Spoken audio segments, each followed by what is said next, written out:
We're not going to be able to build the economy of the future, the economy that we want to have in 20, 25 years, unless we begin today to make those investments in our very young people.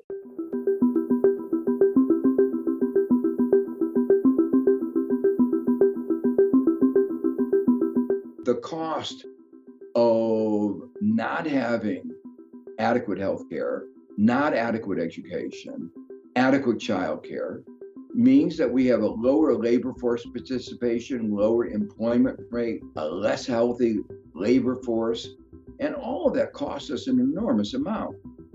And not only a lack of justice in our tax system where those at the top aren't paying their fair share, but actually a weaker economy.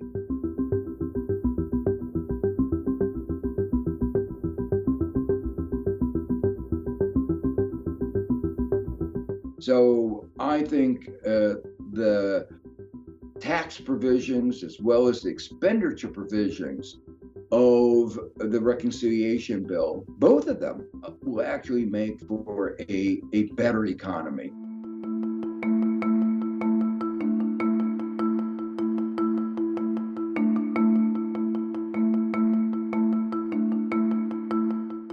If we had better healthcare, we would have a healthier labor force and therefore a more productive labor force. If we had better childcare, we would enable more women, particularly, to participate in the labor force.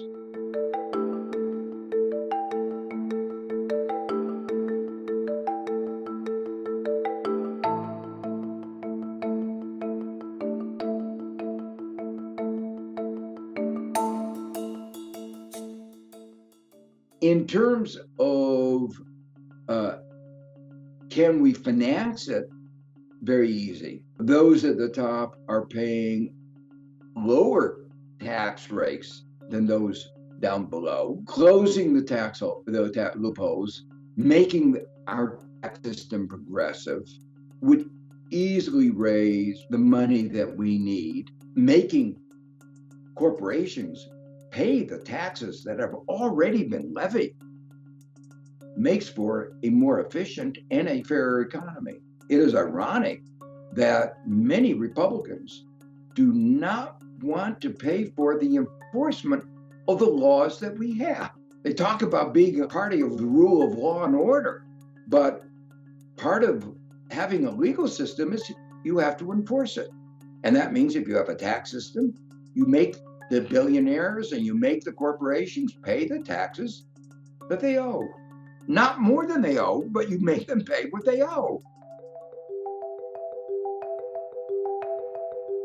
Some Republicans have talked about how this is going to add to the national debt. It's a little cheeky, I think, for them to be talking about this after they passed in 2017 the tax cut for the billionaires and for the corporations, a tax cut that did not result in more investment, did not result in higher long-term growth, whereas these expenditures are really real investments, real supply-side measures that strengthen our economy, and because they strengthen our economy, will generate more tax revenues. We can't afford not to make these investments. That $3.5 trillion is a fraction of what we spend on national defense. And much of that is for weapons that don't work against enemies that don't exist. We spent a lot more on these wars that went nowhere, and we have no benefit.